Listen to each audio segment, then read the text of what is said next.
Olá, amigas e amigos, tudo bem? Professor Márcio Gomes com vocês. Aula de atualidades, é o nosso giro da semana. Conversaremos sobre alguns dos principais fatos noticiados entre os dias 6 e 12 de julho de 2025, uma semana bem movimentada. Antes de iniciar a aula, gostaria de fazer um pedido, se você puder e quiser, se inscreva no canal. Deixe o seu like aí, compartilhe o vídeo com um amigo, insira um comentário. Essas ações contribuem para o crescimento do canal. Então, bora lá para o nosso primeiro fato? Rio Sena em Paris é reaberto para banho. Nós temos um rio muito tradicional, né? Localizado na capital francesa, o Rio Sena, um grande cartão postal de Paris.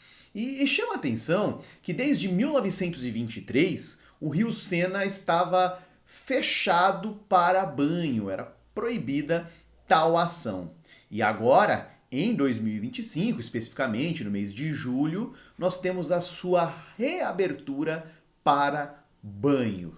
Gosto de lembrar que essa ideia de despoluir o Rio Sena esteve intimamente associada à realização dos Jogos Olímpicos em Paris. No ano de 2024, Paris realizou as Olimpíadas. E era um projeto, uma promessa, né, dos Jogos. Deixar um legado para a cidade. E um desses legados seria a despoluição do Rio Sena. Inclusive, nos Jogos de Paris, tivemos a maratona aquática, uma prova no Rio Sena. Alguns atletas se queixaram da qualidade da água, né? As imagens não demonstravam, assim, uma água com qualidade ok, pelo menos no visual, e ficou uma grande discussão. A organização, a Prefeitura de Paris prometeu a despoluição, mas isso não se concretizou. E aí agora, em 2025, nós temos esse anúncio, tá? Vamos lembrar que é um rio urbano. Os rios urbanos, eles são mais sujeitos aí, né? Eles são mais vulneráveis à poluição do que em ambientes naturais. Você pode ter a poluição aqui por conta do esgoto, vazamento de esgoto ou esgoto clandestino mesmo. Tem a poluição que a gente chama de poluição difusa, relacionada à água da chuva, às águas pluviais, né? Entre outras atividades que contribuem aí para piorar, degradar a qualidade da água. Então, uma inovação. Como eu vejo esse fato aparecendo em prova? A banca pode perguntar especificamente o nome do rio, beleza? Então, Rio Sena.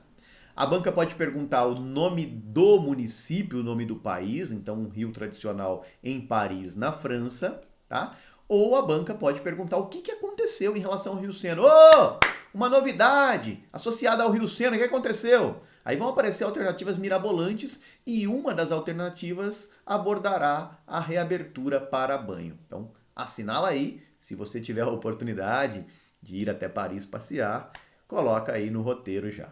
Márcio, conhece Paris? Não conheço Paris pessoalmente. Adoraria. Ajuda o canal a crescer aqui. Quem sabe ele não monetiza, o Márcio ganha uns trocos e pode ir para Paris. Se isso acontecer, hein, faço uma aula ao vivo lá de Paris de atualidades. Bom, vamos para um outro tema agora. Agora é Brasil. Brasil eu conheço bem, hein? É uma notícia sobre os BRICS. Então, rapidamente. O que é BRICS? BRICS. Cuidado, hein? Não é um bloco econômico. Às vezes eu vejo banca colocando bloco econômico e é até a alternativa correta. Chega a me dar uma tremedeira, porque não é um bloco econômico. É um bloco de cooperação.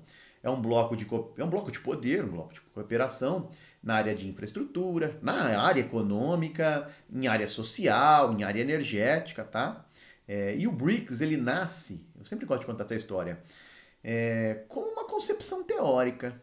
O Jim O'Neill, ele escreve lá um artigo que diz que alguns países seriam aí as economias do futuro. E quais seriam esses... Isso lá no início dos anos 2000, hein? Quais seriam esses países? Ele lista Brasil, Rússia, Índia e China. Era BRIC só. BRIC. Brasil, Rússia, Índia e China.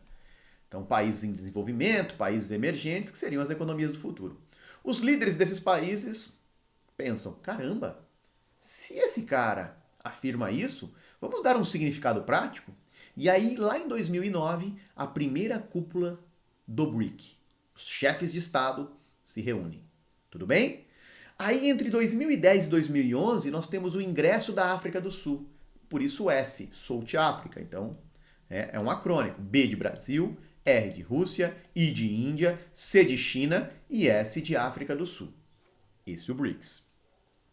E o BRICS passou por uma ampliação, que começa lá em 2023. No ano de 2023, alguns convites são realizados e em 2024, esses convites, depois de aceitos, são concretizados. Quem ingressou no BRICS entre 23 e 24? Vamos lá, com calma. Etiópia na África, e Egito. Então, 2 países aqui do continente africano. Aí, da Ásia, Irã, Emirados Árabes Unidos e a Arábia Saudita. A Argentina também foi convidada, mas depois que o Javier Milei assumiu a presidência, preferiu não participar. E agora, em 2025, um novo membro. Anota aí, Indonésia. Então, observem, ocorreu um crescimento do BRICS. Vamos olhar um panorama agora, dados gerais. Os BRICS representam 28,4% do PIB global. Tá? Então, quase 30% do PIB global. 48% da população mundial, quase metade da população mundial. E 32% da área global.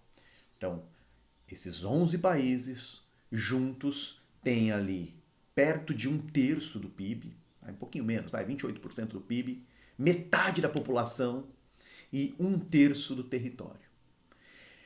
Esse grupo se reuniu agora em 2025 no Brasil. Márcio, eu tenho uma dúvida, por que no Brasil? Fácil de explicar. Todo semestre, um país membro ocupa a presidência do BRICS.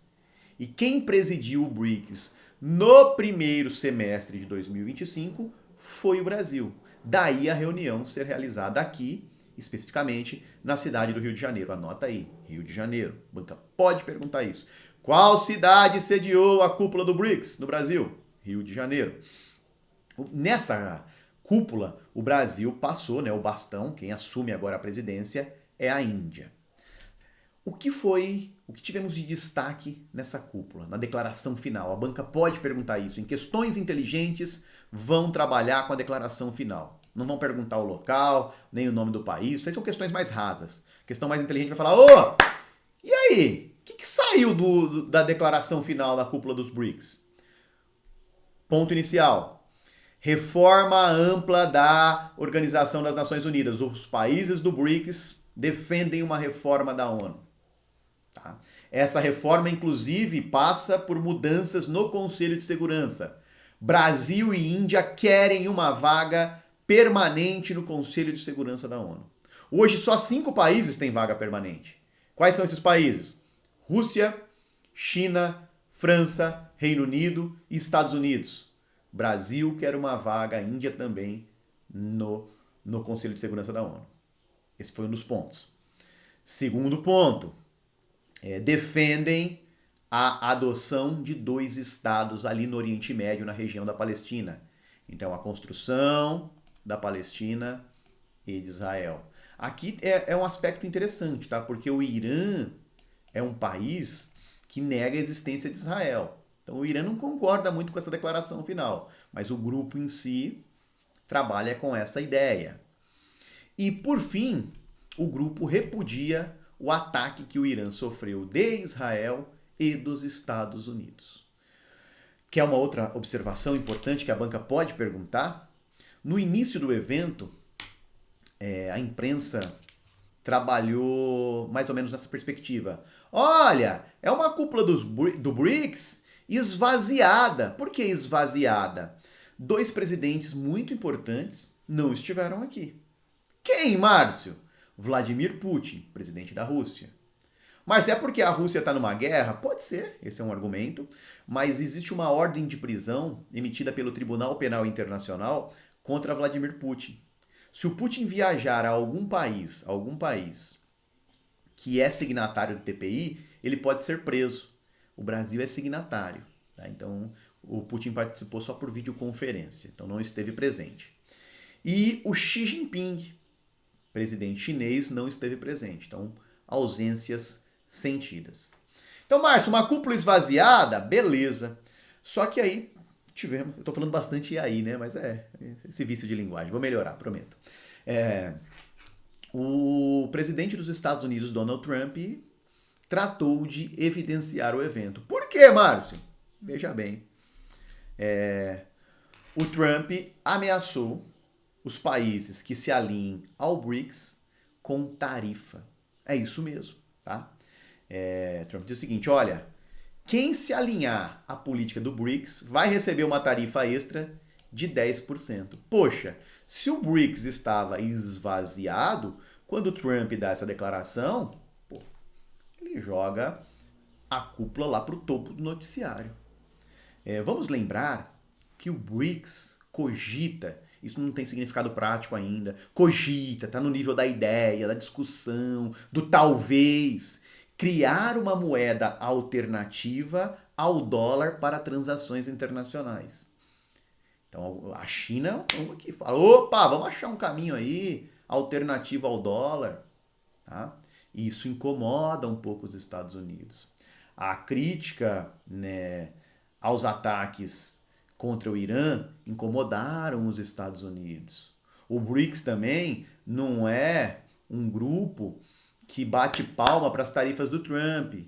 Então você começa a ter aí uma rivalidade BRICS G7 e até mesmo o BRICS Estados Unidos, de certa forma. Porque do lado do BRICS, vários países que têm rivalidade com os Estados Unidos. E o Trump falou, 10% para quem se alinhar à política dos BRICS. Nesse episódio, aí tem uma entrevista do presidente da República, do Lula, e o Lula está numa coletiva ali, e ele fala algo nesse sentido, né?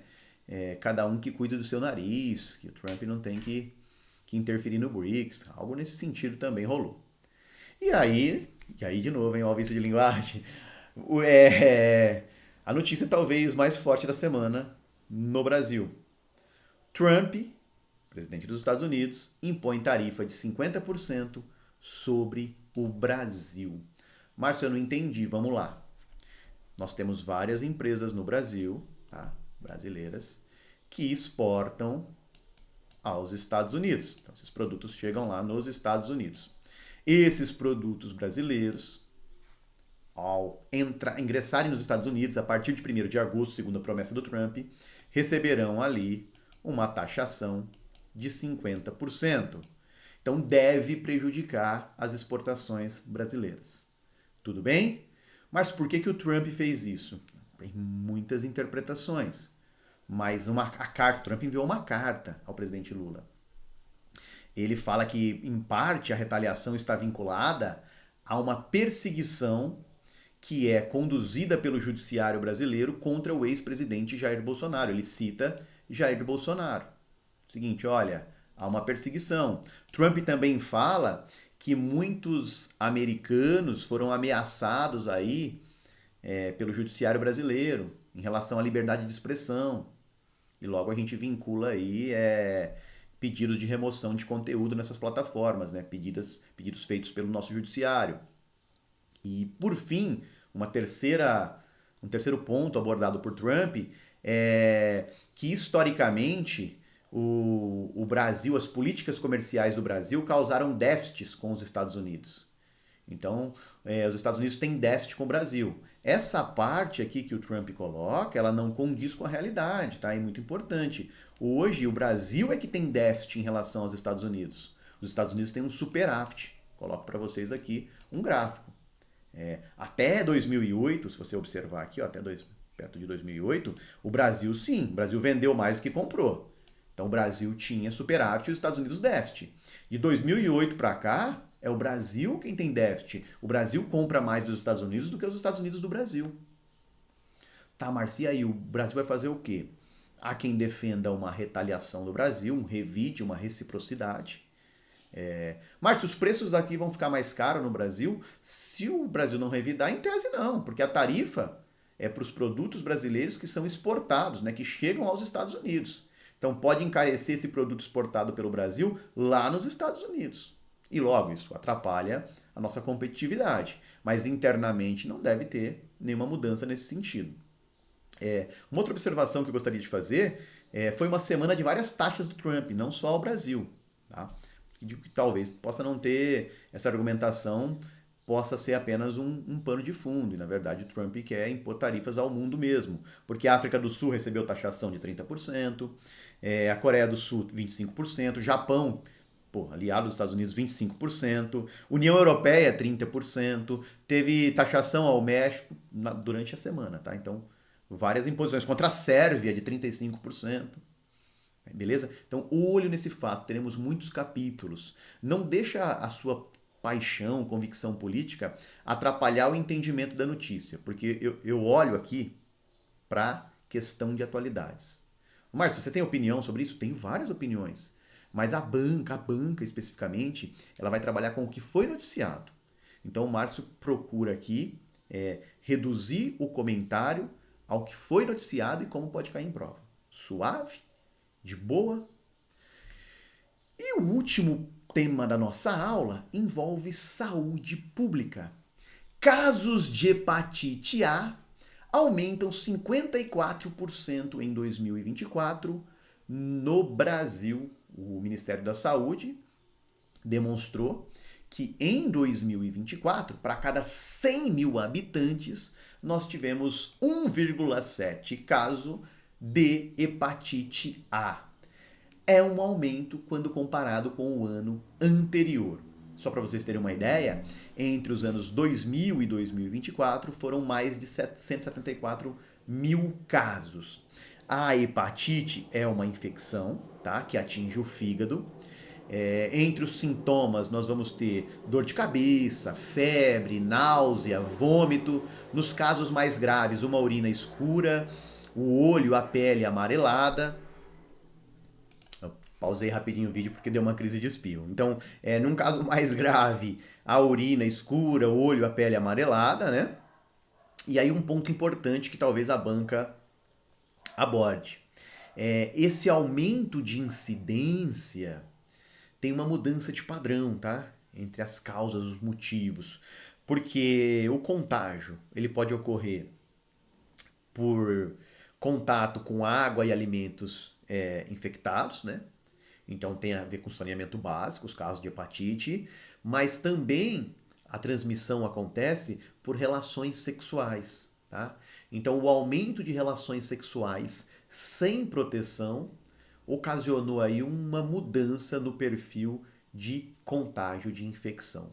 Tudo bem? O olho nesse fato. O banco também pode perguntar qual doença, né, teve um aumento significativo de casos? Hepatite A.